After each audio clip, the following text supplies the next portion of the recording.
જય સ્વામિનારાયણ. પ્રત્યેક વ્યક્તિને બળિયા થવું છે, સમર્થ થવું છે, પણ જીવ બળિયો ને સમર્થ ક્યારે થાય? મસ્ત મજાની ટચુકડી વાત.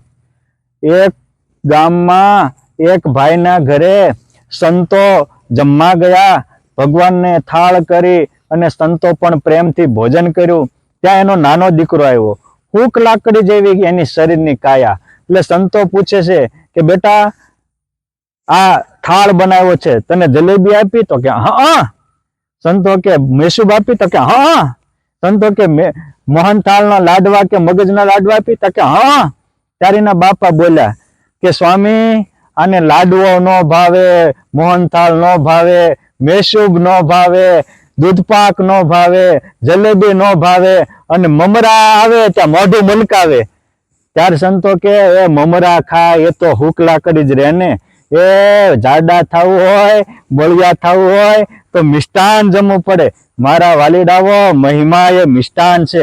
આત્માનો મહિમા, પરમાત્માનો મહિમા, ભગવાન ને સંતનો મહિમા. આપણે ભગવાન કે સંતનો મહિમા પીશું તો બળિયા થશું. એ પર્વત બાપા ને ભગવાન ને સંતનો મહિમા હતો તો સંકલ્પ કર્યા કે 24 અવતારો દર્શન દેવા આવ્યા. શિવલાલ શેઠ ને એના ગુરુ તો ગોપાળાનંદ સ્વામી હતા, પણ બધા સંતનો મહિમા હતો અને બધાને પ્રેમ ભાવ રાખતા હતા. તો એ શિવલાલ શેઠની પૂજામાં રોજ પુરુષોત્તમ નારાયણ આવતા હતા. વડોદરાના નાથ ભક્તની પૂજામાં પણ રોજ પુરુષોત્તમ નારાયણ પધારતા હતા. શું કામ? એને મહિમા હતો.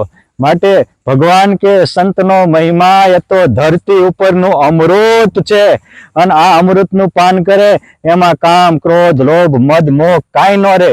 જેમ નરેન્દ્ર મોદી સાહેબ જેવા પીએમ હોય, એની માથે અનેક શત્રુઓ આંટા મારતા હોય, પણ Z+ સિક્યુરિટી હોય, કોઈ ફરકી ન શકે. એ મહિમા એ આપણે દોષોથી, દુઃખોથી મુક્ત કરવાની Z+ સિક્યુરિટી છે. આ સિક્યુરિટી રાખી સેફ બનો અને સુખિયા બનો. જય સ્વામિનારાયણ.